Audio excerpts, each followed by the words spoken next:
Pignat's corner, beyond Bent. Janssen! And Blackburn Rovers are 18 minutes away from a Premiership return. As far as Stewart, just outside the penalty area, flips it central for David Dunn.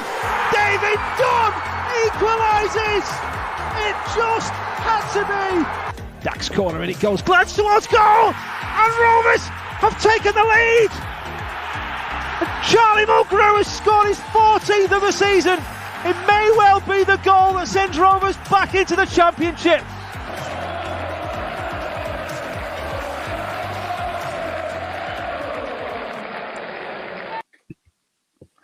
Good evening, Rovers fans, and welcome to our post-match review, our post-match stream after Rovers' stoppage time. I think it was stoppage time winner against Millwall this evening after a 2-1 victory. I'm now inside. I've been joined by two sinister snowmen sat on this ledge behind me, so they'll be keeping an eye on proceedings tonight. I'm not freezing myself in the garage. I'm in the warmth of the indoors. I'm going to start by saying that we've got another Hall of Famer to introduce into the Hall of Fame tonight. And it's a big one, actually. It's Dan Ainsworth of Rovers Chat. Silent Dan, as he might have been called. Who, Dan, are you just going to shame yourself in bringing up the tweet that you sent out at 21:32, 3 minutes to go, don't see a winner for Rovers here. And I think it was literally like 30 seconds later that Adam Armstrong scored. So, Dan, you join some illustrious company in the Hall of Fame. Well done, mate. We're pleased to introduce you to the Hall of Fame. But no, we are not complaining. That's two very hard-fought victories. So we will unpick that, dissect that. We will see who's happy and who's not over the next hour or so. We have got Alex back with us. How are you, mate? I'm good, Ryan. I thought you were referring to me as one of the snowmen. I was like, God, I hope I don't look that pale. I thought this game's made me feel ill enough watching it near the end. But yeah, thankfully that isn't the case. But yeah, obviously really glad to get the win. And I think it was a really funny game to watch, and a lot of positives, but a lot of negatives as well, and a lot of things to ponder before we head into the next three really important matches. So yeah, I think there's a lot to discuss, isn't there? There is a third snowman behind my head there. Look, if I just move, right, so yeah. it's three in total. There we are. Howard, you are back on the live stream with us. How are you, Howard? Yeah, not bad, thanks. Still trying to recover from them last 5 minutes. Of my heart rate's gone through the roof, but I managed to get through it. Absolutely buzzing for it, yeah. And we are delighted to have Joe Harvey back with us, Rovers Analytics. How are you, Joe? Yeah, not so bad. Not so bad at all. Good. Well, before we start proceedings, Rovers fans, please interact with us this evening. We love the post-game interactions that we have with you guys. So hit us with your comments. Let us know how you're feeling. And we will unpick that through the next hour or so. If you are not following us on Twitter, if you're joining us for the first time, it is Rovers_chat. Give us a follow on Twitter and please subscribe to our YouTube channel, Rovers Chat, to stay up to date with all of our content. This is day 2 of the 12 days of Rovers Chat. So hit that subscribe button and you can see what we've got in store over the next 12 days. But before we start, we are sponsored by 6yardsout.com. The Rovers Chat YouTube channel is proudly sponsored by 6yardsout.com. They've got retro football from every era with mugs, phone cases and much more. They also have plenty of Rovers goods, including apparel with the famous 94-95 season and this season's kit. Check them out using the link in the description below. Thanks to the guys at 6yardsout.com for their proud and very kind sponsorship of the Rovers Chat channel. Now, before I ask you three for your comments on this evening's game, I am going to unpick some of the early comments that we have had in. Dan Woods, nice win, and the rockstar emojis. Newman Lee King in the north. Leap year man, Armour's price tag, Ryan. It's still 10 million. I'm saying it. I'm going to dig this hole even deeper. For which leg? For which leg? Yeah, exactly. I'm going to live and die by that stupid comment. My mum will be so disappointed in me, but hey-ho. Chris Hayes, another scrappy win, another poor performance, but who cares? We're Blackburn Rovers and we're on our way back. Hopefully so, Chris. Adam, that game nearly triggered an asthma attack. I don't suffer from asthma, but I did find the whole experience very frustrating, Adam. So pleased we got the win in the end. Alexander Haben, that was hard fought. Millwall sure do play ugly.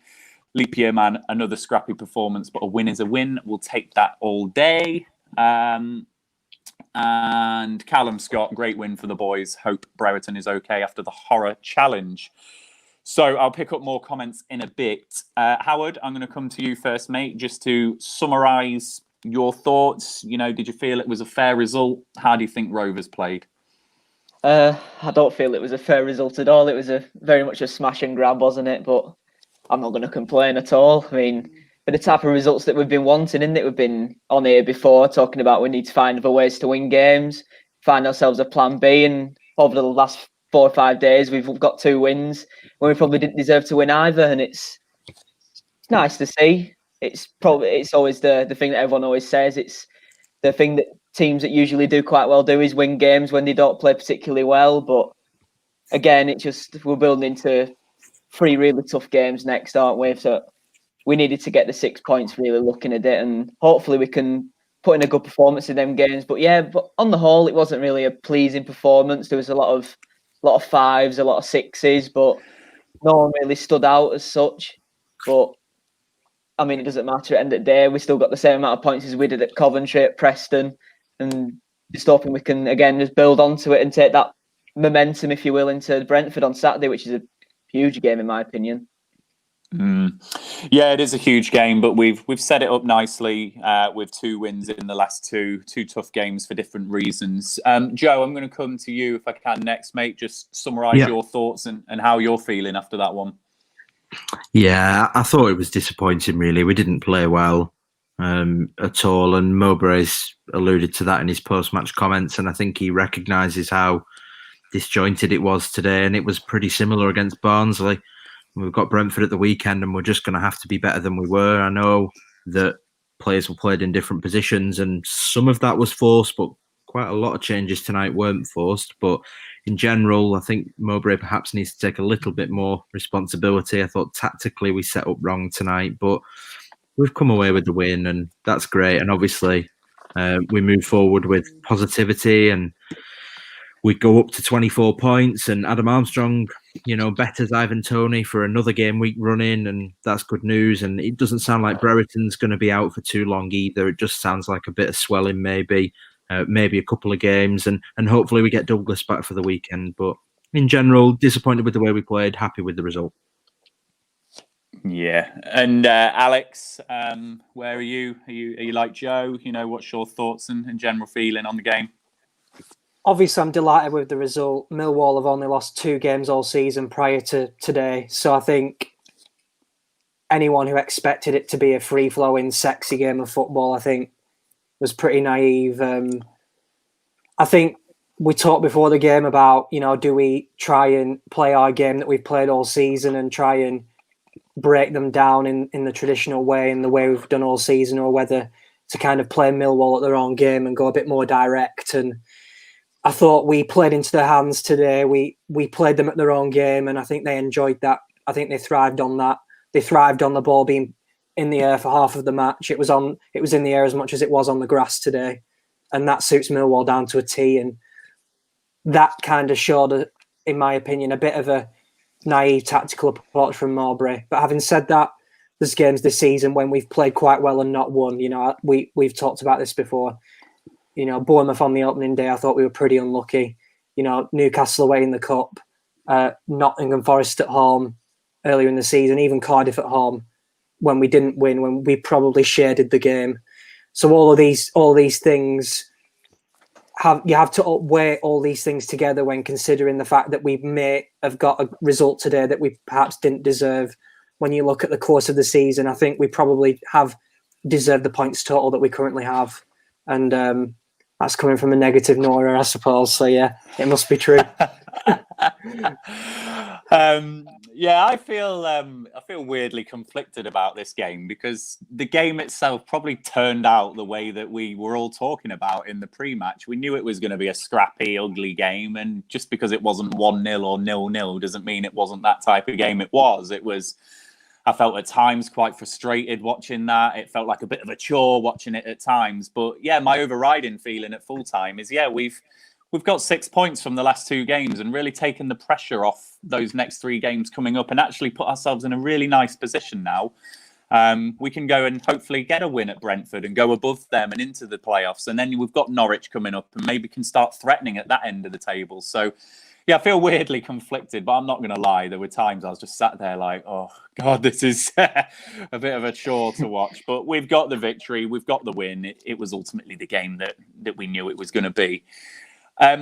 Just because you've referenced it there, Alex, just going to bring up a few things that we were just looking at before we went live, actually. Just a comparison of where we are at this season compared to the previous 2. So, Dan, if you just bring up this season's table first. So we're currently sat in 9th, 24 points after 15 games. Top goal scorers in the league, 29 goals, of course, with the highest goal difference.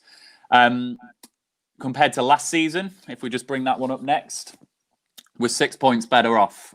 So last season, we were down there in 16th place after 15 games, 18 points, much less goals, 19 goals. And a -3 goal difference as well. Strangely, though, if we compare it to the season before, our promotion season, or the season after promotion, we're only 2 points better off than that season. So we were 11th after 15 games in that season.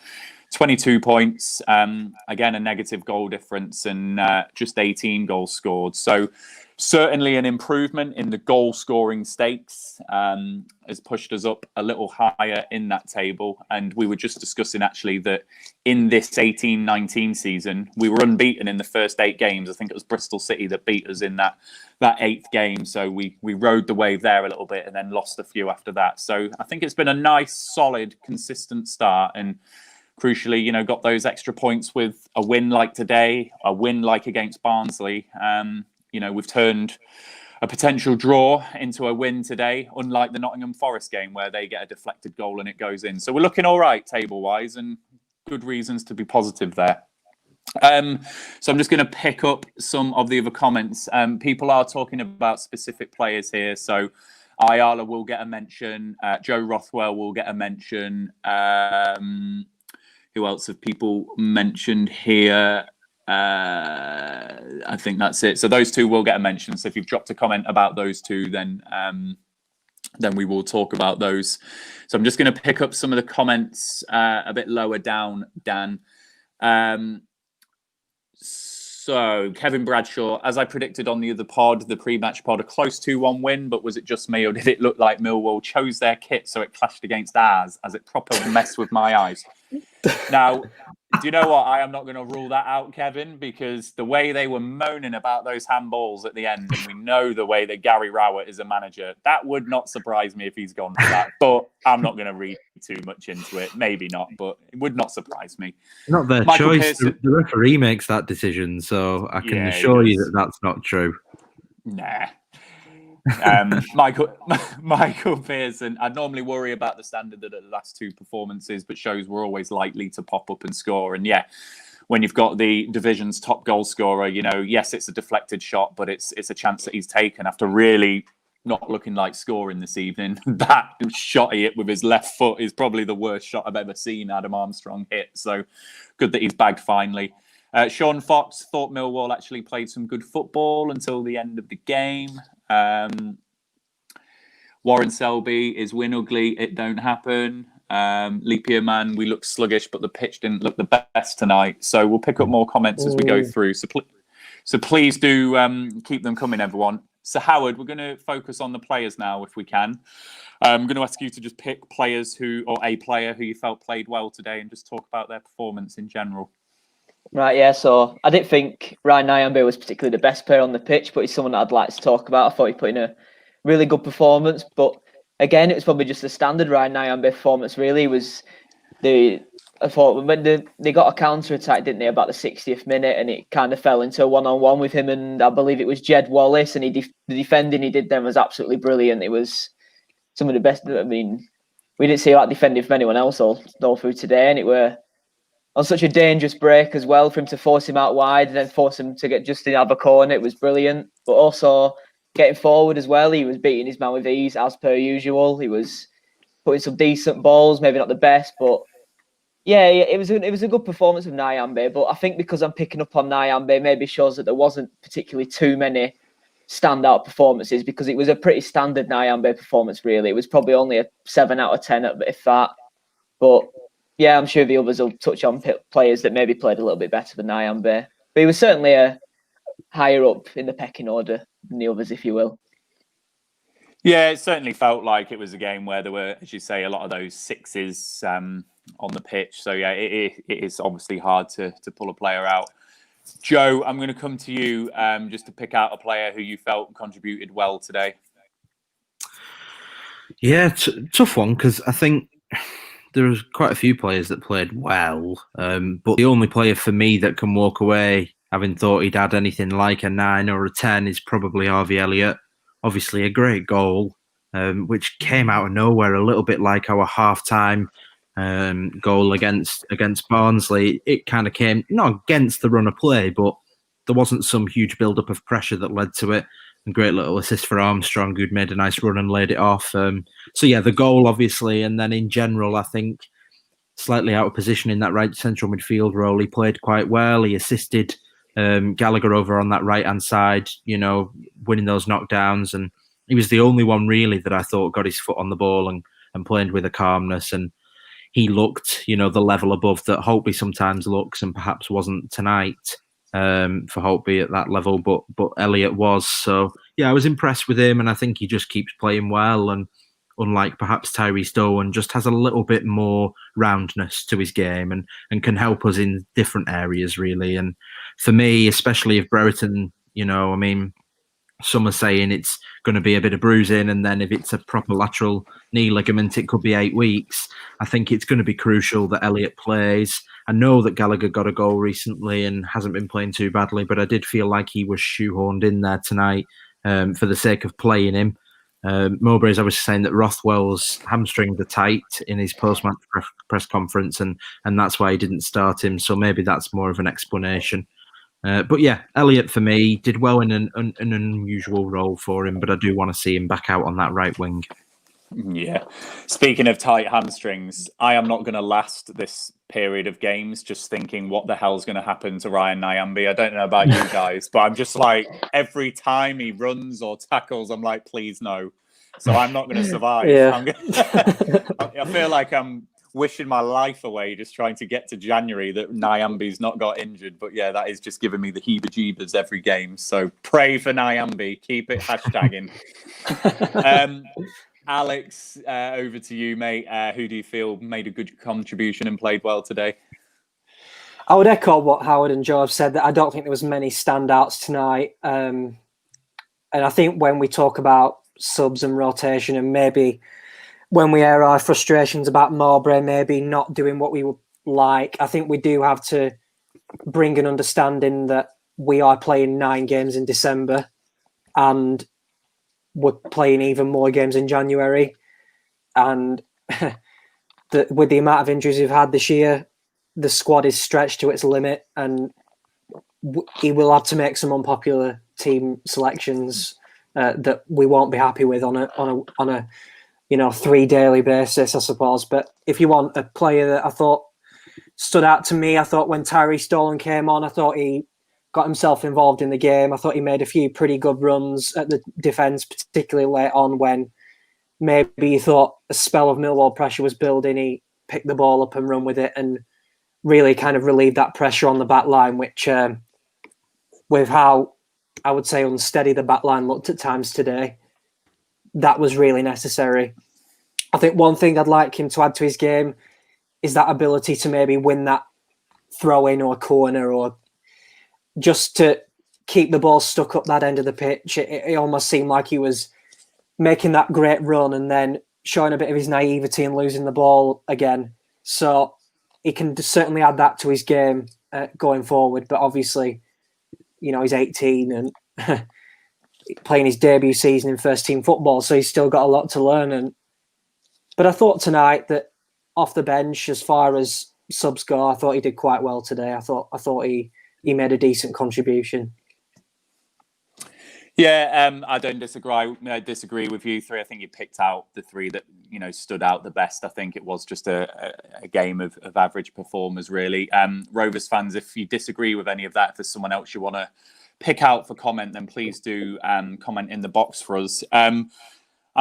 One thing I'll just say, it was nice to see Stuart Downing again, wasn't it? When he came on, I just love him. He's a classy footballer. He just moves that ball around and finds that space. It's just nice to see him in that cameo. And if he can come on for some games this season and just shore it up for us and pop it about, he's just a lovely player to watch. So nice to see him back in a Rovers shirt, weirdly wearing that number 6, which I think is just ingrained as Richie Smallwood in my head for some reason. I don't know why. So it's just odd. But hey ho, it was nice to see him. Okay, so whilst we wait for other people to comment, anyone who played well, Howard, I'm just going to ask you: is there anyone who you don't think played well today, and just the reasons why you think they didn't play well?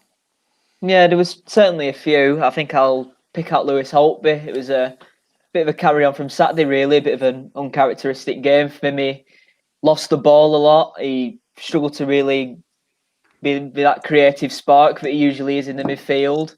But then again, it's probably not fully his fault because he was played in a different position today. But there was, even still, I don't think that can excuse some of the loose passes that he was doing in the midfield. He's usually so good at that, but today he really wasn't. I also think in terms of not protecting, but helping Bradley Johnson today, I think he didn't get enough protection or help within the midfield. They kind of left Bradley Johnson completely on his own. I thought Bradley Johnson looked really old today. He looked slow. He looked like he's turning like a boss. He looked a bit, I don't know. It's a bit like Bradley Johnson last season, which I wasn't too keen on. But hey ho. But yeah, well, it'll be a big game for Holtby as well on Saturday because against a team like Brentford, you'll need that creative spark, that catalyst in midfield that will make things happen out of nothing, especially with Harvey Elliott on the wing. You want to get them involved as well. But yeah, I don't know what it is. Maybe he's just feeling a little bit leggy. But since the Preston game where he was absolutely phenomenal, it's been a bit weird watching him because it kind of looked like a little bit like the performances last season as well, where he's just looked a bit like he's struggling to get involved in the right ways. He's just maybe trying too hard. I'm not too sure, but yeah, it was a little bit disappointing from Holtby today. Yeah, it was. Just a couple of comments here, Howard. Derek say expected a bit more from Holtby, suffers with a high press. So yeah, it was one of them for Holtby. I think just suffered with the type of game it was. And then Chris Hayes, Holtby was being played out of position. Can't blame him for that. So yeah, not his best game, but I think he was certainly out of his position, wasn't he? So Joe, who would you like to talk about? Who didn't have the best game for you? I think as a few have commented in our comments, Sean, most recently Sean Fox, Ayala was poor tonight. And I didn't think I'd say it because I kind of gave the idea of Wharton playing a bit of stick at the beginning of the season, but I think Wharton's ahead of him now. He was poor. He kept getting dragged out to the halfway line, going on these big hikes, following a striker that dropped off and getting pulled out of position. Shades of the Reading goal that we conceded. That was Lenihan that time, obviously. But luckily, I thought Lenihan had a decent enough game. I know that Millwall will say, well, he had a decent enough game using his hand, but I thought he played quite well, especially later on. There was a few that he cleared, and you just thought, thank God that he's there, really. And I think Ayala playing badly and out of position, coupled with Bell being exposed on that side and them going down that side every time, didn't help us at all. And on a different day, we'd have conceded at least a penalty, and we'd be saying, God, I mean, their first goal came from Ayala rushing out to the halfway line. And I think if Wharton had played tonight, we might have kept a clean sheet. So, yeah, that's who I'm going to talk about. Certainly some agreement there for Ayala. So Sean Fox, Ayala was poor. Bell struggled at times as well, but we didn't provide him with enough support. And then just on that Bell and Ayala dynamic, we spoke on the pre-stream, Joe, about the Watford game and how those two got exposed against Watford. It obviously wasn't quite as an attacking threat as Watford that night, but it did just feel like we were a bit loose on that side, didn't it? So yeah, a shame because Sorry, Sorry, carry on. go on, mate. You go. No, go on, mate. I was going to say it's a shame because we want to see Ayala do well, don't we? 'Cause he's proven at this level. So really, he shouldn't be being shown up by Scott Wharton. Let's be serious about that. Yeah. He shouldn't be. But he is at the moment. He's not really played as a left-sided centre-back in his career, really. I think twice in his whole long Championship career before being at Rovers, he's played there. So I would have started him at right centre-back and played the Lenihan out of position, or at least changed that at half-time. But he stuck with it and it's ended up working for him. If we'd have lost the game, I think we would have been sitting here and calling that the major talking point, or maybe one of the major talking points. And I think Wallace in general, who for me is Millwall's best player, will be frustrated that he didn't get more out of Ayala and Bell tonight, coming in off that right-hand side. I think he'll be frustrated with himself after that game. Yeah. Sean Fox in the comments here, we just need to let Ayala train, get actually match fit, and then see what he can do. He's clearly not ready. We need Wharton back for Saturday. Yeah, I think there's a lot of merit in that, Sean, and had Wharton not taken that bang to the head, maybe he would have started tonight. Alexander Haben, Ayala still looks rusty. CSB 9625, Ayala just come back from a bit of a layoff. Hopefully strips fitter for 90 minutes in the next game. Jay Metcalf, I agree. Wharton offers that a bit more balance at the moment. Ayala clearly not ready. Ryan Lambert, Ayala probably needing the same run of games that Wharton has had before we pass judgment. So, yeah, I think it's one of them. Ayala's is he 30 now? 29, 30. He's going to need a bit more recovery time, and after an injury and a disjointed pre-season. And did he leave Middlesbrough and have like a 6-month gap or something in his career? So there's probably a bit of catching up he needs to do, isn't there? So hopefully we'll get the player that we need. Rovers fans, I've been really dreadful at reminding you that if you do want to be part of the show, you can call in and be with us. So if you ever want to do that with us, please DM the Rovers Chat Twitter account and we can get you on the show as a little phone in. We have got someone today, but before we do that, I'm just going to get Alex's comments on the player that he felt didn't play too well. And then we will bring in our phone-in caller, which is Alex Curry. But Alex Lomax, let's just start with your player who didn't play so well today.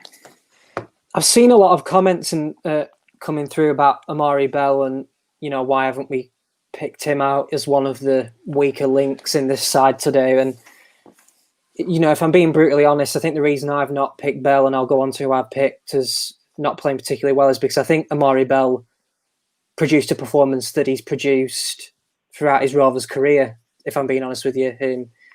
The reason that Douglas was brought in this summer is because quite clearly Tony Mowbray thought that to challenge for the playoffs this season that we needed a left back of higher quality than Amari Bell. I mean, that's not an insulting thing to say, I don't think. Amari Bell was bought for a nominal fee in January in the League One season. To get promoted from League One, we've got to apply some context here. We can't expect players that we bought in League One to be pushing us into the Premier League. It's just not a realistic thing. And, maybe we're expecting too much from Bell, on occasion, because the reality is that he's our backup left back at the minute. And then I'll go on to, I didn't think played as well as they have done. If I'm being honest, I didn't think Thomas Kaminski, and I'm a massive fan of him so far this season. I think he's been great. I don't think he had his best game today. I think he really set out his stall in the wrong way early on by a lackadaisical pass out from the back straight to a Millwall player. There was a couple of other occasions in the first half where I thought his distribution was very poor. And then he also flapped at one cross in the first half. So there was some elements of concern with that. Now, I don't know how much of that was due to the fact that Ayala was in front of him and maybe didn't have the best game, and maybe he was put off a bit by that. Maybe he developed a bit of a partnership with Lennon and Wharton, and that being changed maybe upset him a bit. They're all things that are points to be discussed. But yeah, if you want a player that, to me, that didn't live up to their past heights, then I would say that Kaminski would fall into that category. But obviously, he's been one of our better performers this season, in my opinion. And so, it's merely an observation that he didn't have his best game, but obviously he walks into the team again for Saturday. Yeah, Kaminsky. So we've had a comment here from Warren Selby. Kaminsky distribution wasn't the greatest, but made some good saves. So I think on Kaminsky, obviously it all starts with the keeper, doesn't it? In many respects, just setting the tone, and if you've got confidence in your keeper and things, and maybe the performance was just that little notch flatter because Kaminsky's not playing in the way that we used to. But he's been amazing this season, hasn't he? So we'll give him credit. He's just thrown a few out or kicked a few out, which it happens. Keepers have games like that. Just on Amari Bell, I agree that his performance was possibly to the levels that we've seen. I think the reason he's standing out for me tonight, Alex, is I just saw too much miscontrol standing on the ball, generally being a bit clumsy. It just looked a notch lower than what I've seen with Amari Bell, actually. I just think it wasn't his night, and I don't really want to dig him out too much, but it was just a really clumsy performance is how I'll say it. And I still stand by it. He has got the ability to get forward and drive like Nyambe in his locker. Not as strong as Nyambe, of course, but he can do it. I've seen it, and I don't know why he doesn't do it. He just seems to play with that handbrake on all the time, and it's a real shame to see him just not have that confidence to do it. But yeah, Bell's who I'm focusing on, just for the additional things like standing on the ball and that stuff. It wasn't a good one for me. So before we bring Alex in, we will just come back into the comments. FM works. Kaminsky made 2 vital stops at the end. Yeah, he did. And there was one where I really had my heart in my mouth after we'd gone 2-1 up, where I thought that was going in. So that one was scary. And then Sean Fox, take away Armour's goal for a second. What would we be saying about his performance? Obviously, that goal was critical, and it's what he's in the team for. Too many wasted opportunities, however. So, Howard, yeah, that's a strange one, isn't it? Because Armstrong is usually all action, dribbling with the ball, getting in behind defences, etc., etc. And we've not really seen that tonight. And he's been off the pace in terms of his finishing, just a wayward finish. And I think there was another chance where he could have passed and it got blocked. Are you willing to forgive him? He's top goal scorer. He's in the side to score goals ultimately. What's your view on Armstrong tonight? I mean, it's what he did, isn't it? I mean, it came around quite fortunately, must admit, but still scored. He's got, more goals than games this season? I suppose you give him a little bit of leeway with these type of things. But he's had a few performances like that this season, I'd say, where he's kind of just struggled to get involved a lot. I don't know whether that's always his fault. Maybe it's that the gap between the midfield and the attack where it's not being linked properly. It was probably a similar performance to what I've seen from Armstrong in games like Middlesbrough and ones like that, where he's just not really got involved. He's kind of had his little half chances, like the one he took on his left foot, which went into the top corner at Blackburn End. But yeah, other than that, it was just a 6 out of 10, weren't it? Again, like I've said it every time I've spoken. It was just everyone was just along the same kind of wavelength today. There just wasn't really anyone that stood out, and I think Armstrong again is one of them. But again, you just let him off, don't you? Because he scored as a 90th minute winner. So it is what it is, isn't it? Yeah.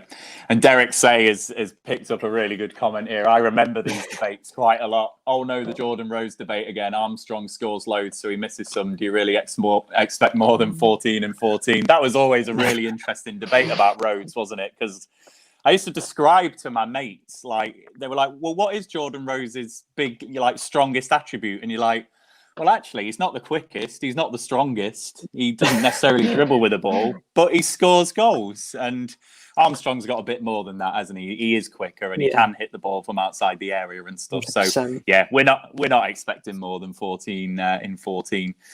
So I think Alex Curry is ready for us now. So I feel like we need some kind of magic graphics or some kind of whooshing noise to bring Alex in here. So we'll have to get onto our development department to bring our caller in. Here we go.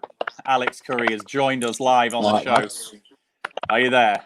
All right, can you hear me sound? We can hear you. We can hear you sound. Yeah, we can hear you. Oh, what's your question, Alex? Well, I'd just like to talk about Nyambe because I know Howard mentioned, he brought him up earlier in the show and said it's quite hard. I don't want to be like rude about, but I just want to say I completely disagree, to be honest, mate. I thought Nyambe was pretty average tonight. There's certainly times where he showed that what he's capable of doing going forward, but I think it's important to draw on their goal. I thought the entire back four, what was a back three at the time, was completely out of shape, and Nyambe was tucked in so tight it was ridiculous, and just left them open, left their man completely open. So, Howard, do you want the right of reply, or anyone else on the panel want to? I mean, it's kind of what I mentioned before, though, isn't it? You kind of, because I'd kind of had time around my back, being the last one to pick a play beforehand, it was kind of picking the best out of an average bunch, and I felt Nyambe was still top of that list. He still had his moments, of course, but I think putting the goal down to Nyambe, I think as a whole, it was just a back four thing. I think the positioning of the majority of them was pretty shocking, especially Ayala, but it was down Nyambe's side, yeah. But I wouldn't say he had a poor game at all. I think that's quite harsh in truth. I think if he just had a standard Ryan Nyambe performance, like I said, it was just what we've come to expect from him, I'd say. Can I just ask, Alex, do you reckon long term that Joe Rankin Costello suits the system we play now more when he's developed, and eventually Nyambe will move on for whatever reason, or do you think Nyambe is the one? It's an interesting question because they both got such similar styles of play. We know that both of them can get forward well. We saw that this season from Rankin Costello, and last season especially from Nyambe. But I do think that Nyambe still has that one-on-one edge in defence, which he showed today in parts, even though I think it was more of his speed and strength that got him out of trouble earlier. Yeah. My gut would say Nyambe, because that is his natural position, and I do think that Rankin Costello, his purpose lies up the pitch. Yeah. I think I'd agree with Alex on that. I think eventually I want Rankin Costello higher up the pitch as well. Quite where he'll go with those options we've got is obviously the other debate. And if right back is the position for him, then so be it. But I think Nyambe did do well on one thing today, which was the break that Jed Wallace had. I think he did defend that situation pretty well. And it looked like Wallace actually had the run on him at one point, but he got back into his position and just managed to get that ball out to that corner. So I think he did well on that. But yeah, Alex, thank you for coming in and also being controversial. We love that. So Rovers fans, come on and disagree with us. That's what we want. Yeah, no worries, mate. I'm coming for you next, Alex. We're going to have Alex off. There's a lot of, I suppose there's a lot of subject matter there, isn't there? Yeah, so it shouldn't be too difficult, should it? We're going to have Alex versus Alex as the 13th day of Rovers Chat. There, I've coined it. Brilliant. Alex, thank you for joining us. You've shown Rovers fans what they can do for us. So we will carry on with the rest of the show and move on to our talking points. Yeah, thanks for having us, lads. No problem. No worries, mate. Cheers. See ya. So we're going to move on to talking points. So Alex Lomax, I'll come on to you now after being Alexed offed by the other guy. What's your main talking point from the game today and what you want to focus on? I think the point that we've not played very well is I want to just maybe draw a general point about not playing well this season compared to last season. I think last season, you know, if we didn't play very well, you would often look at the game after the fact and look at the stats, and we probably only have, 6 or 7 shots in the whole game. You know, we've played poorly today and we've had 20 shots. So I think there needs to be a modicum of, what would I call it, context applied to our performances this season. If we're comparing today and Saturday to our best performances this season, obviously there's a big drop off in the quality on the ball and just the all-round fluidity of the performance. But if you, the sense I get is that if we produced that performance last season, I think there would have been less angst about the performance, and I feel that would more be the usual for us. So I think it's probably just an indication that the style of play has moved on an awful lot, I would say, over the summer, and certainly since Project Restart, if you want to call it that. So I think that's really the main point I'd like to raise.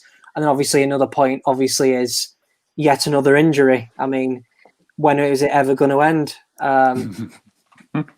Even though it looks like Brereton can walk on the knee, which is obviously a good sign in terms of the prognosis for the injury and the timeline.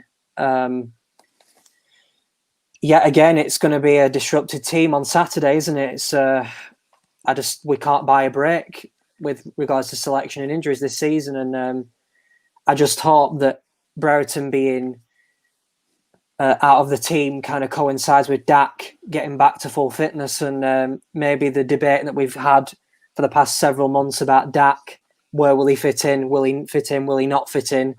Maybe the problem will be solved by itself with Brereton not being available. So yeah, that's going to be an interesting one to look out for.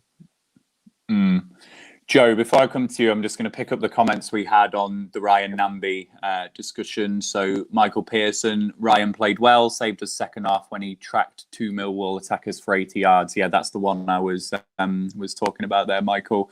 Sean Fox, Nyambi is by far a superior right back to Joe Rankin Costello. Andy Watson, only just joining now, but Nyambi, Gallagher and Kaminsky, the better performers. We will pick up Jay Metcalf's question about the contract situation, certainly. So I will come back to that. Chris Hayes, for me, JRC is the future at right back. If we play this system, then Joe gives us far more. Yeah, it's a real debate, isn't it, between what they both offer and what a problem for us to have. And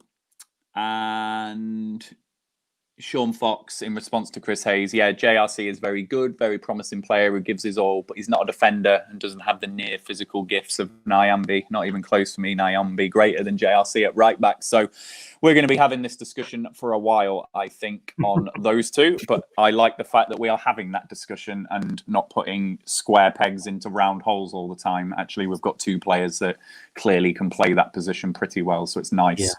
Joe, I'm going to come to you. Before we went live on this stream, we were talking about how you were feeling after the game. And Alex has just made a point there that putting it into context, a win's a win. But you weren't feeling that love and that positivity, were you? You want to make some different points on that. No, there was a comment ages and ages ago that even Dan won't be able to find now, which jibed at, suggested as to whether I really was a Rovers fan. But I went through enough bullying in a Wigan school to assure you that I am a Rugby fan and a St Helens rugby fan in Wigan, so I'm quite well liked around these parts. So. No, I mean, I struggle, especially because of the Rovers Analytics page and stuff, and breaking down the way we play. When it's been so frustrating, you've spent 90 minutes shouting at a telly because, oh my God, he's found it. I tell you what, fair enough.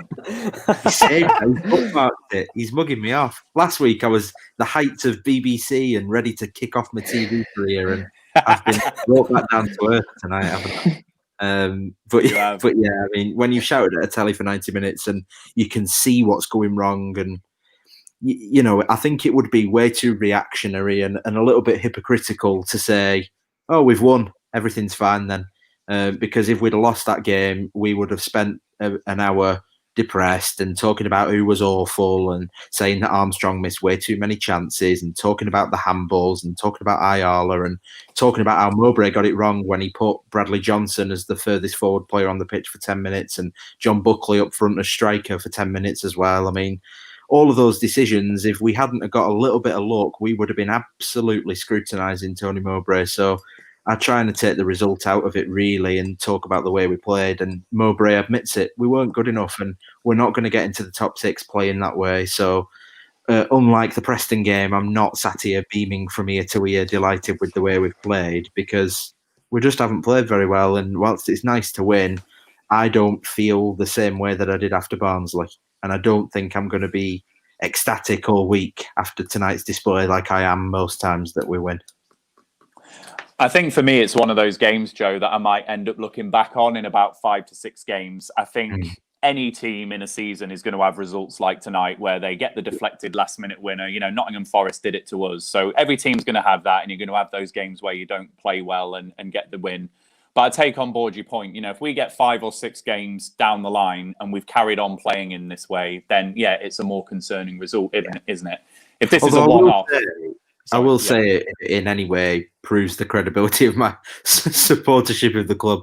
I mean, somebody mentioned it, and again, I'll challenge Dan to find it. It was a long time ago, but somebody mentioned how it gives us kind of a free pass heading into Saturday against Brentford, where we've won our last 3, and we can go for it. And see, Alex disagrees with me, and I'll say the point and let him comment back. But I'll finish what I was going to say first.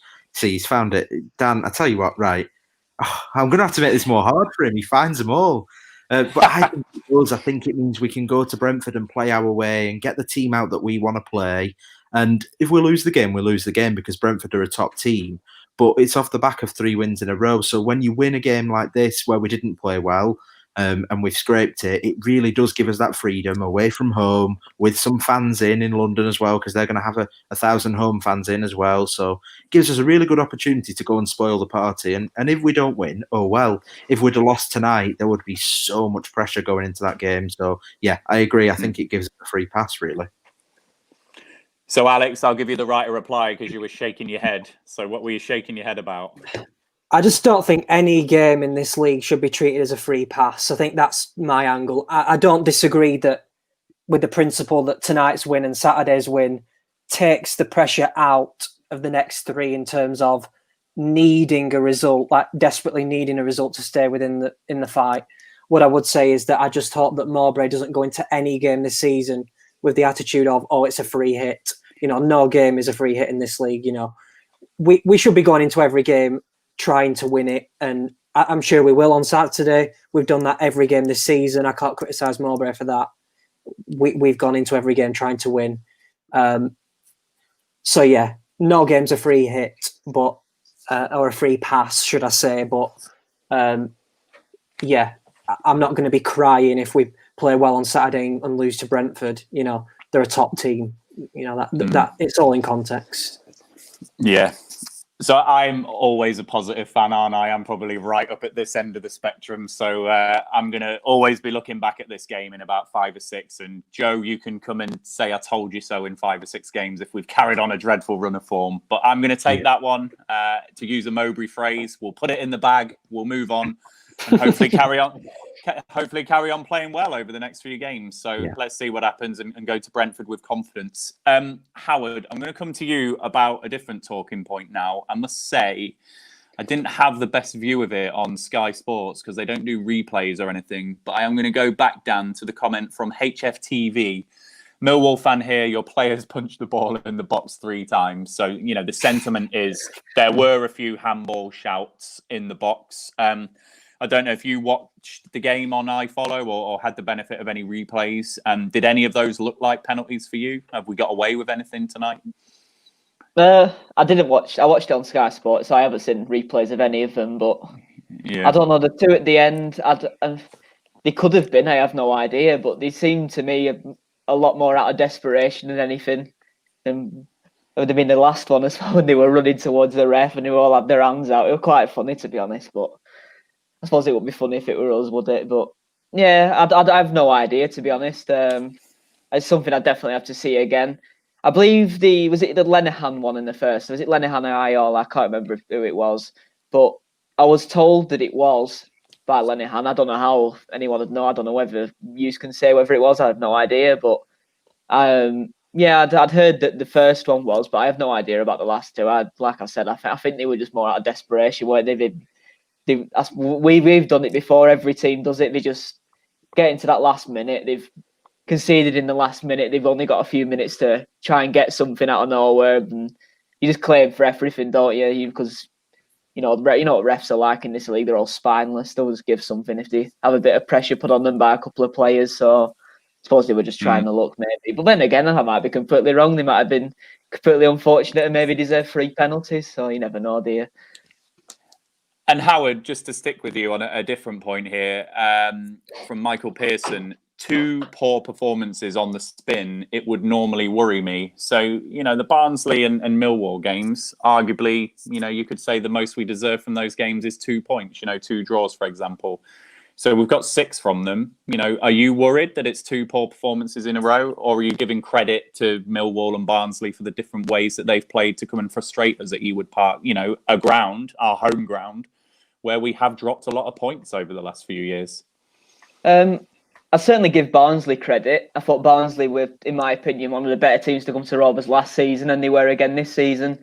I can't believe we beat them twice in both them games. But in terms of Millwall today, I don't think they were anything particularly different to what we've seen this season. I think maybe Middlesbrough, they were very similar to Middlesbrough in my eyes. Kind of got what we expected a little bit, but Middlesbrough had a lot more shots in that game, didn't they, than us? But in terms of being worried, it'd be worried if it goes into a bit of a rut, because playing Brentford, Norwich and Bristol City, they're going to take the chances more than the Barnsleys and the Millwalls, aren't they?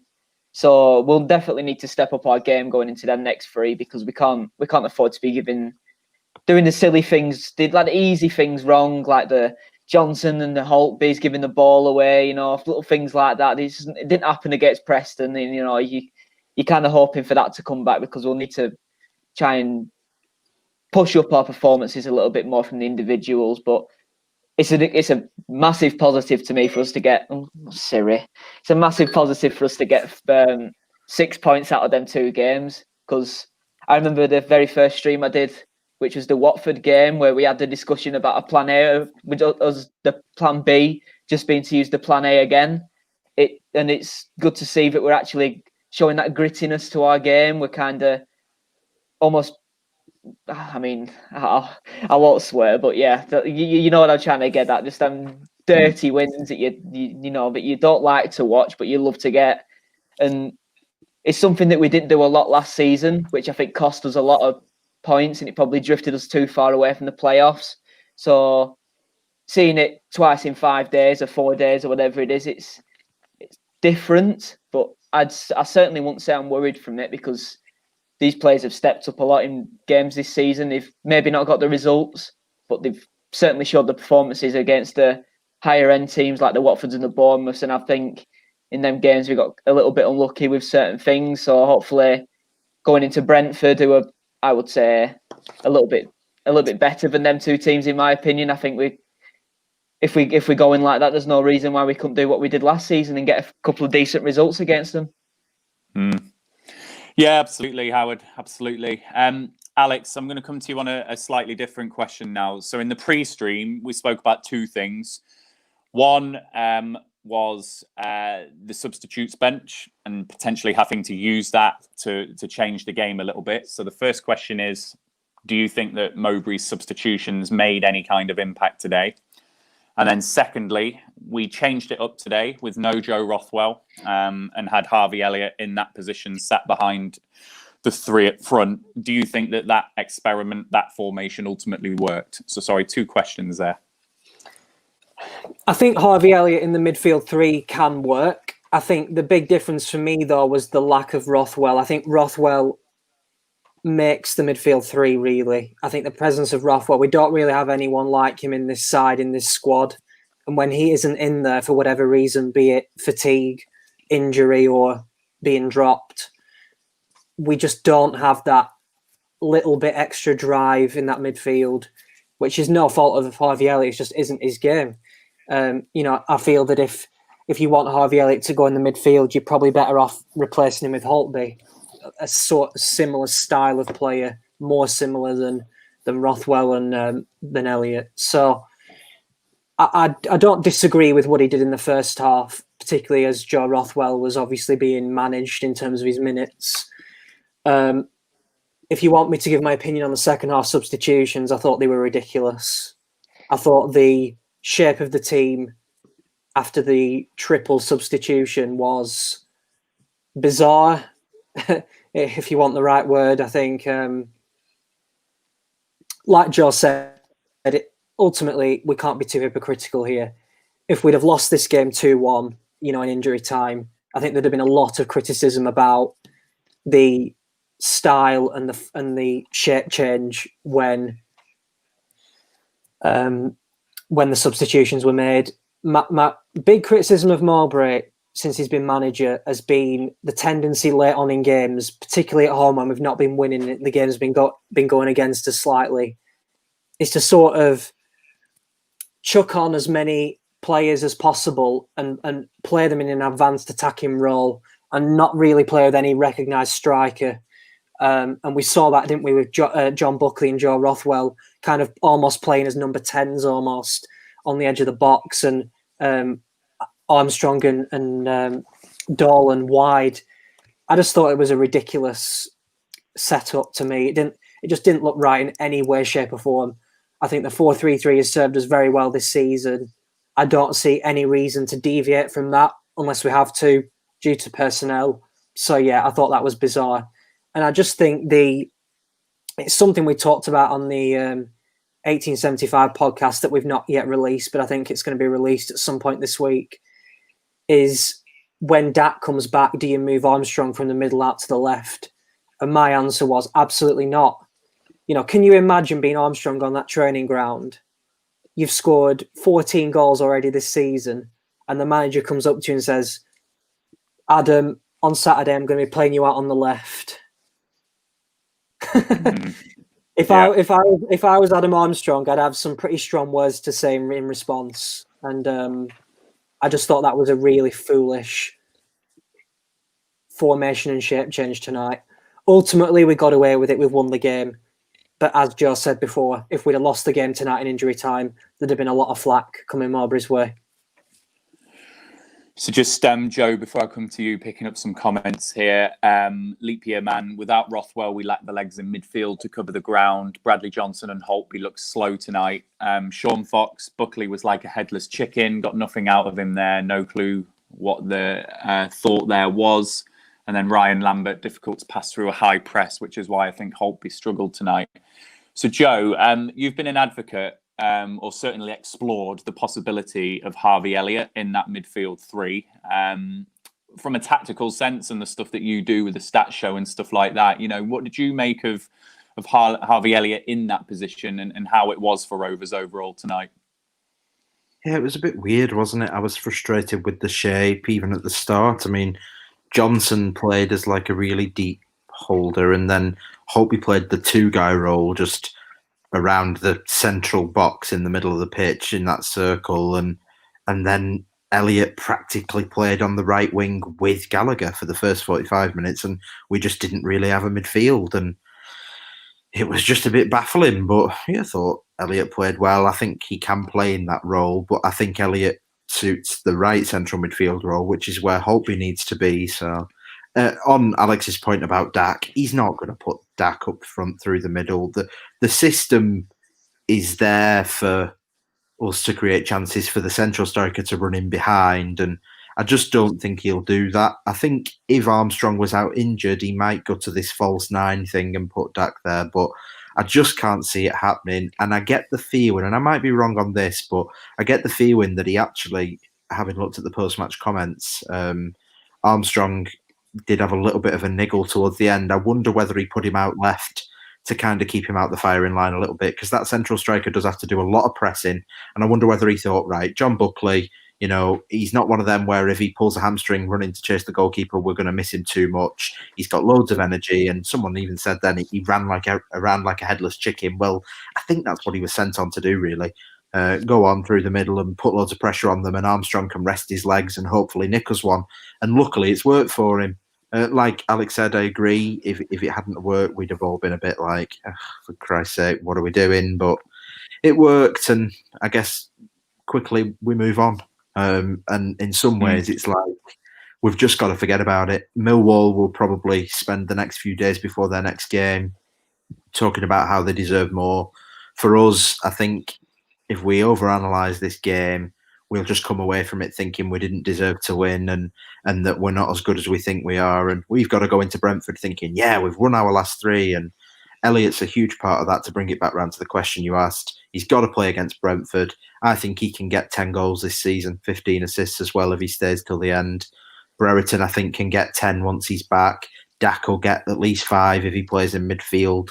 You know, Armstrong's probably on for about 35 at the minute. I mean, if you add all of the expected goals for all of our players once they're fit and raring to go together, you'd expect Holtby to get a few as well, obviously, and Gallagher to chip in. You know, we're looking at scoring 20, 30 more goals than we did last season, probably, which is just insane. And if that doesn't put us into the top 6, then fine, you know. With a better defence as well. And if we score if we score 30 more goals than last season and we have a better defensive record, then Well, and I think Kaminsky's Yeah. a huge part of that as well. I know that some people had some frustrations with him tonight, but apart from one or two things with distribution, I think he was all right. I think he's easily the most reliable and the most calming influence we've had in goal since, for me anyway, as a younger supporter, since Brad Friedel. Because I Absolutely. always thought that Paul Robinson struggled in the Championship. He couldn't get down. I didn't think he played particularly well for us, even though nobody did at the time. So for me, since Raya, and we've had Walton and Jake Keane and Jason Steele, Kaminsky is levels above. He is a European class goalkeeper, and we are extremely lucky to have him. And if Elliott, who for me will be a Premier League player like Tosin next year, and Dak and Armstrong, and if Brereton keeps coming good, it's a class team. We didn't play well today, but don't get it wrong. There's still stuff to be excited about. Indeed. I'm going to just come before we look to wrap up the stream. There's just been a few comments come in just in response to a lot of things that we've said tonight. So, Dan, this one's probably about halfway up. Ryan Lambert, is it that we're not playing well, or have we set the bar first 5 games? So, yeah, there's an element of perspective there in terms of how we started the season with those big results as well. So, that is something that I do take on board. Autumn Penkridge, beautiful tribute from Dara tonight. R.I.P. Diego, hand of God. And then Michael Pearson also followed that up with it looked questionable on iFollow, hand above his head, almost waving. So I think there's possibly a big shout for Millwall with a penalty based on some of those comments there. And the thing that I did promise to come back to, and Howard, I'm going to come back to you. I want to give the person credit who asked the question. It was about the contract situation. Dan, you might need to help me out. Someone asked a question about, are we worried about the amount of players that are out of contract? So Dan will find that comment because I can't find it. Howard, are you concerned that we're going to be turning into January potentially with some players that haven't signed a new contract? You've got 1 or 2 years left. Is that still exercising you? Is that still bothering you at the moment? Yeah, I'd say so. It's particularly worrying. There's quite a lot, isn't there? But I think is it 12? Did you say that there is that's out of contract in the summer? I know. Granted, a few of them maybe aren't like the top end players. I know there's like the Elliot Bennett's, the Corey Evans, the Maury Bells. I think they're in there. They maybe won't be a priority. But maybe I'd argue that Elliot Bennett deserves a contract, but maybe not. The other two maybe not as much. I think there's the Nyambe, isn't there? That's the big one, and Joran Costello, I think, is another. I'm not 100% sure. They're the ones that I'd like to get sorted because, I mean, everyone has to worry about Nyambe leaving, don't they? I personally do as well. It seems like one of them that Mowbray would be most willing to let go out of kind of like the higher end players for maybe a fee if that helps us in some way. But yeah, it certainly is worrying. I'm not too sure who the other players are, so I'm not going to try and remember. I think Lewis Holtby might be one actually. I think he was on a 2-year, wasn't he? So that's another one who's so key to how we play that someone in Germany or maybe even someone higher up in this league or maybe even in the lower end of the Premier League might look at Lewis Holtby and think he could do a job for us, and we won't be able to compete with that. Joe Rothwell. Yeah, Joe Rothwell. Like, these are important players to our system, aren't they? And if you don't get them sorted out, and if we don't get like challenge and make a good give them a good impression of us and our intentions for maybe the season's coming, then I don't think we've got much hope of keeping some of them really.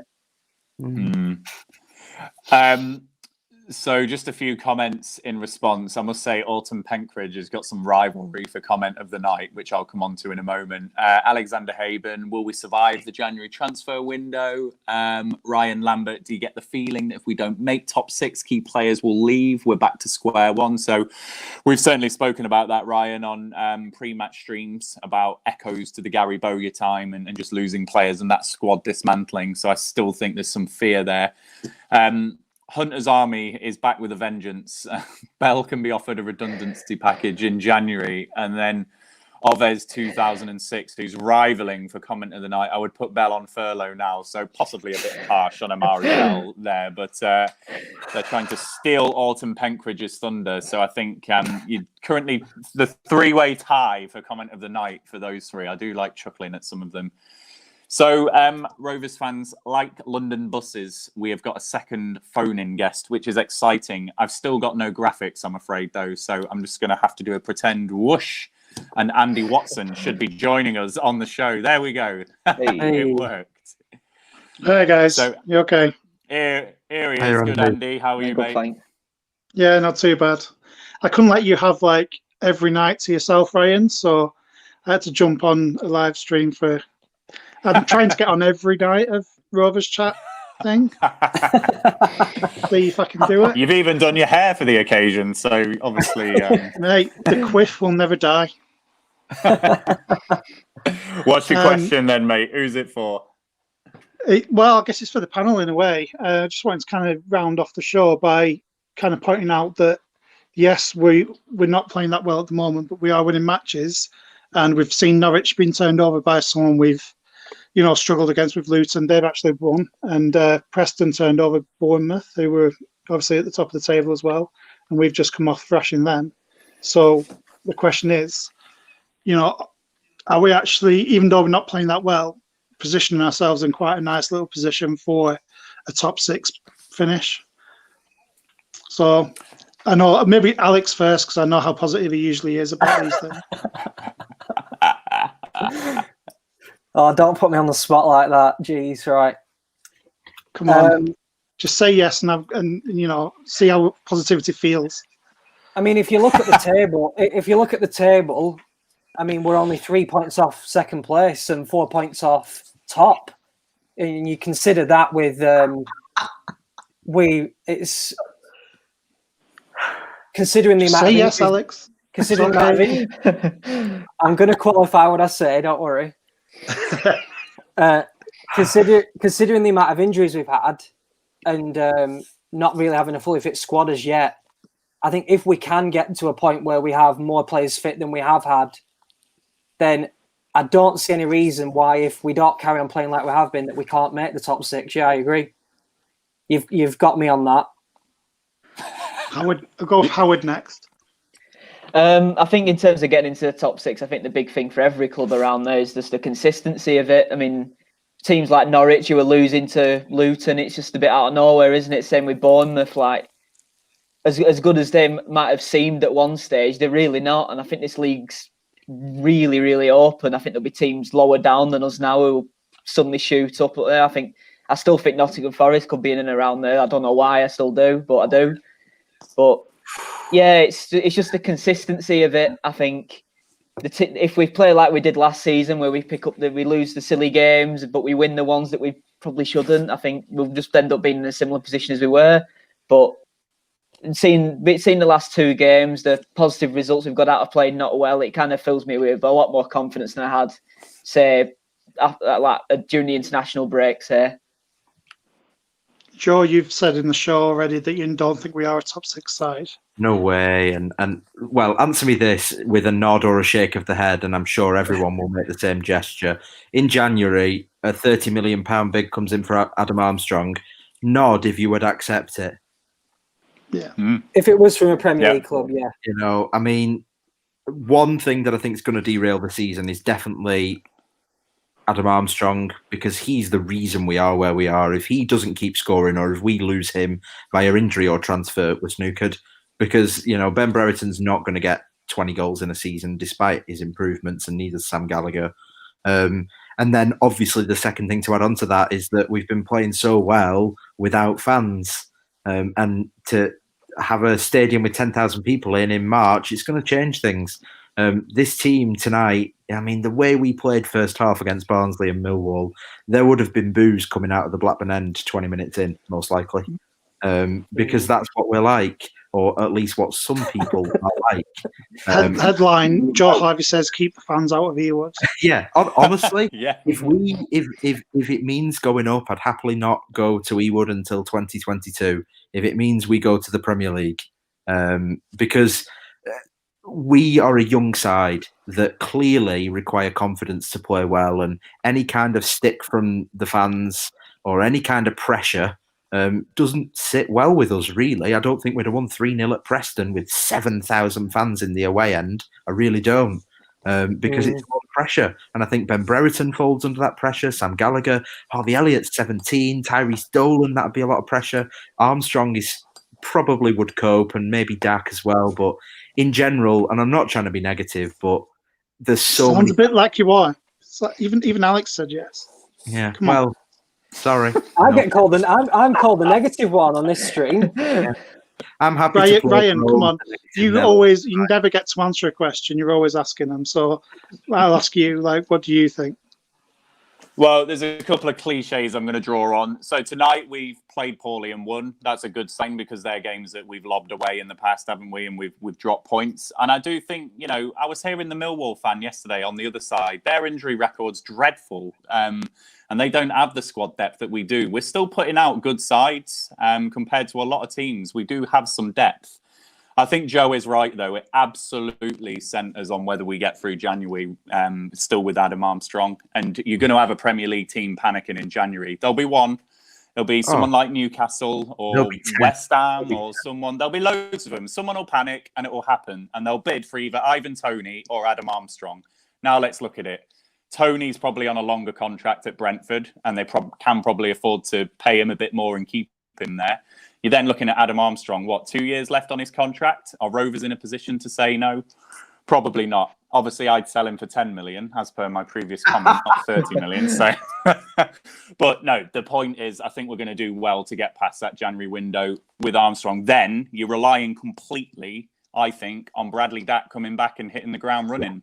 And is he going to do that after an ACL? Are you suggesting that if, say, we sell Adam Armstrong for £30 million, which is what the question was, that we wouldn't spend a penny on a replacement? Maybe 2 million of it. If we get a suitable replacement and then Dak comes in and he's the Dak that we know, he's contributing goals from midfield, we see the Brereton that we've seen Gallagher chipping in, then I'll tell you now, we will make top six. But you can't. There is no suitable replacement for Adam Armstrong, though, is there? That's the thing. But the question was posed as sell Adam Armstrong for 30 million, and there's nothing there in replacement. I would be very disappointed if we sold a player for that amount of money, and we didn't make an effort to look for a replacement. Is my point.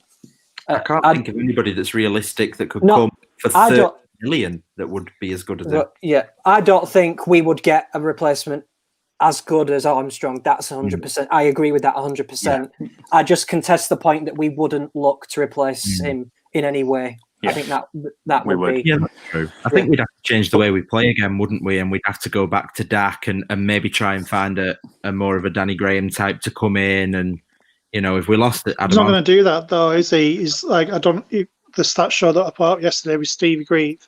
Yeah. He was saying how Mowbray's finally got his way now that he gets to play the way that he wants to play, and this is the system that he likes to play. And I don't think he's going to go away from that now. He had to mould his coaching style because we had Graham and Dak. But now that he doesn't have to play that way, he's not going to. And I think Alex is right. I think we will try and replace him, but as we've all said, there's no replacing Adam Armstrong at the moment. It just can't be done. Especially for, like Joe says, if you're not going to spend the 30 million on him. We're still going to have a very solid wage structure in there that no one as good as Armstrong is going to be able to fit into. So it's a case of finding someone again, maybe young, like Armstrong was when he first joined us 3 years ago. He wasn't prolific then. He was playing off the wing, and people were doubting, what he was. So just a really quick one, just kind of on this point of whether we could make the top six and what factors might stop us from doing it. I mean, how confident would everybody be if Thomas Kaminski picked up a broken hand and couldn't play for 3 months? I wouldn't be that confident of top six with even just that one player not being available. Travis, we can cope with. We've coped without Dak, but there's Kaminski as well, and then Nyambe. Ryan, you touched on it before.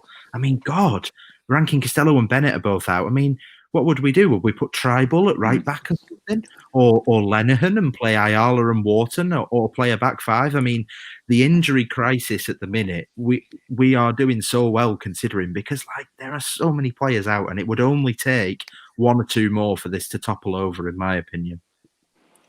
I think but Joe, everyone's going to struggle with injuries at some point, aren't they? And like you say, we're doing so well with the squad that we've got. I mean, Dan Pike was close to getting onto the bet. He was there, wasn't he, tonight? I know that's not really a suitable replacement long term, but he could probably do one or two games if we needed it. Yeah, I like Dan Pike. Good player. So I think mine was a very long way of saying, if we keep Armstrong, then yes, Andy. If we don't keep Armstrong, then we're very reliant on Dak coming and hitting those levels, which is a big if after an ACL, isn't it? Let's just hope he gets back and enjoys his football and, starts playing the way that we know he can do after a while. That's it. But no, I feel good. I feel quite positive. The table is taking shape, though, so we've got to keep those points going. You got Norwich, Watford, Bournemouth up there. They're probably going to be up there come season end, so we've got to stay on the coattails. Brentford up there as well. That's 4 teams that are probably going to be right up there, isn't it? Yeah. Ryan, would you say that we could do with winning 2 points? Like an average of 2 points a game. You know it. You look at the table, 2 points. If you average that out. Andy, can I ask you? Obviously, I mean, I listened to the show the other day. In my opinion, it was the best one so far. I think he had a great insight. I've forgotten his name now. Stevie. Yeah, he was great. I liked him. I mean, obviously, people know that I run the Rovers Analytics account, and you do the stats show and stuff. I mean, we look at all these metrics that say we're playing so well, but me and you, I mean, we've talked about it openly on Twitter, haven't we? I mean, we can both look at tonight and say it wasn't great, but I bet we could probably both, if we wanted to, go off and find some stats that say we played quite well, really. And people say, 55% possession and all that. I mean, when you look at it like that, and having spoken to people like Stevie, did you say? Yeah, having spoken to people like that, do you look at it when it's like, we're 3 points off second and all this, and think, well, yeah, but we're not playing well? Or do you try and look at it from a data point of view and just say, yeah, well, the XG's high, we're scraping games, and we are 3 points off, and yeah, we're going to do it? Which way do you look at that? So obviously I've spoken to Stevie and before that, Jay from Blades Analytics, and both of those have us as top 6 teams, and Jay even went so far to say we're one of the best 2 teams in the division. I don't look at it like that. I know that you don't either. I think a lot of our positive data is coming from situations in which we have been advantaged by sendings off, by strange things that happened, like going behind to Reading. We ended up having a great performance because we were getting a lot of shots off, had a lot of possession, had a lot of chances because we were chasing the game. So I think there is a lot of noisy data coming from our early fixtures, and it does concern me that our performances seem to be dropping off. But at the same time, our performances are dropping off and we're picking up more points. So, as we've been saying throughout the whole show, you can look at it in both ways. I think when push comes to shove, I think we are one of the top 6 performing teams in the league. And I think, as long as those things that you've mentioned don't happen, if we can keep Armstrong for the season, if we can keep Kaminsky in goals, if we can, just have a team that is around those top 15, 16 players that we've got on a regular basis, I think we will be there. And I think a lot will be seen over the next 3 games as whether that's absolute bollocks or whether, we can make it. Even if we do make it top 6, it's still a long shot to get up. But it's nice to see us having ambition and being able to play on the front foot rather than all the times that we've struggled to be able to do that. So either way, I think we should all kind of enjoy the fact that we're playing some decent football, and hopefully the results come with it, and then success off the back of that. Consistent performances and the improvement in performances and the data it trends in the right direction. Let's just hope the results follow. And not to take over anything and not to take away from Andy, because I know he won't do it himself, but if you haven't watched it, you should watch the most recent stats show because it is great. And in general, Andy's up to all sorts at the minute. The 5 yard stuff, I've set up an account and I'm buzzing for Armstrong because I've got some performance pay for him. I bought some Adam Armstrong. So check that out as well. But definitely have a watch of the stats show. It is great, and the last 2 episodes, obviously, Blades Analytics has a great insight as well. So do look at it and check it out, because if you're interested in the way we play and why it works and why it sometimes doesn't, it is a great insight.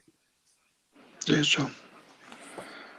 Cool. Thanks, Andy, for that. That was spot on, mate. And I think a really good note to end the show on, that, you know, the data suggesting that we're there or thereabouts. Fans think that we're there or thereabouts. That is probably where we are, isn't it? So just if we have a bit of lady luck with injuries and Dak comes back and we get through the window still with Armstrong, you know, if those things fall in our favour, then that's where we should be looking, isn't it, to the top 6. And who knows what happens when you get into the top 6. So, yeah, thanks for that, Andy. That was great, mate.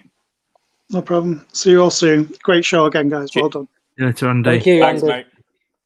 Bye, guys. Cheers. So, I think we will wrap it up. That was a good discussion, and it's 11:30 UK time. And how did it get to 11:30? So we will wrap the show up there. Just Howard, just conscious that you were sat there for a while. Just any closing thoughts and what you're looking towards for the next game, just as our final comment before we go? Yeah, I'm excited for Saturday. I think it'll be one of probably the biggest games so far this season, in my opinion. It's pretty much a teller. If we win, then all of a sudden we look at ourselves and think, you know what, there's actually something going on here. But then again, if you lose and we put in another performance like we did today, Brentford will take full control of that. And brilliant, they're a brilliant team. And then you look at it again, maybe thinking, is it just, I don't know, maybe just we're beating the teams that we should be beating, but then not, maybe just not getting them results against the ones that you kind of want to be around. But yeah, I'm really looking forward to it, to be fair. I don't know if I'd have been looking forward to it if Adam Armstrong wouldn't have scored in the 90th minute, but it doesn't matter that, does it? I still am. No. Yeah, big game. And I think there's quite a few echoes to last season, even though it's earlier on. We're going to Brentford away thinking this is a big game to really just see where we are. You know, last season it was, can we get into the playoffs and break that glass ceiling? And there's a little bit of that this season, actually. Are we going to be in that pack of clubs with Norwich, with Bournemouth, with Brentford? You know, it's going to be a good test for us and a real marker for our season, I think. We've all spoken about, we all have injuries, so let's go there with the best squad that we've got available. Brentford will have their best squad that they've got available. They've lost Ben Rama, they've lost Watkins, and they will have their own injuries as well. So let's go there, give them a game, see where we end up, and see how we're feeling after Saturday. So yeah, Rovers fans, we will wrap up the show there then. Please do join us pre and post match on Saturday in our usual format. And of course, if you want to join us post-match as well, you can do what Andy and Alex have done tonight and join us on that show post-match. So get that one in your calendars and join us on Saturday. But before you get to that, we will be carrying on with the 12 days of Rovers Chat. So there'll be videos released tomorrow, Friday, and then obviously we'll go into Saturday. So 3 days worth of content before we even start thinking about the Brentford game. So please do subscribe to our YouTube channel, Rovers Chat. Please do follow us on Twitter, Rovers_chat on Twitter. And before I sign us out, Joe, thanks ever so much for joining us again, mate. Thanks very much for having me. No worries. Alex, thank you again. Thank you very much, Ryan, and see you on Saturday. Indeed. And Howard, good to have you back as well. Yeah, cheers, mate. It's been a pleasure again. Let's talk about another win, 2 in a row now. There we go. It's all good. So, yeah, let's all, as Tony Mowbray says, we will put the points in the bag. We will look forward to the next game. And, yeah, let's keep this run of form going. So have a good evening. What's left of it, Rovers fans. And we will see you Saturday. And please check out 6yardsout.com. Goodbye. The Rovers Chat YouTube channel is proudly sponsored by 6yardsout.com. They've got retro football from every era with mugs, phone cases and much more. They also have plenty of Rovers goods, including apparel with the famous 94-95 season and this season's kit. Check them out using the link in the description below.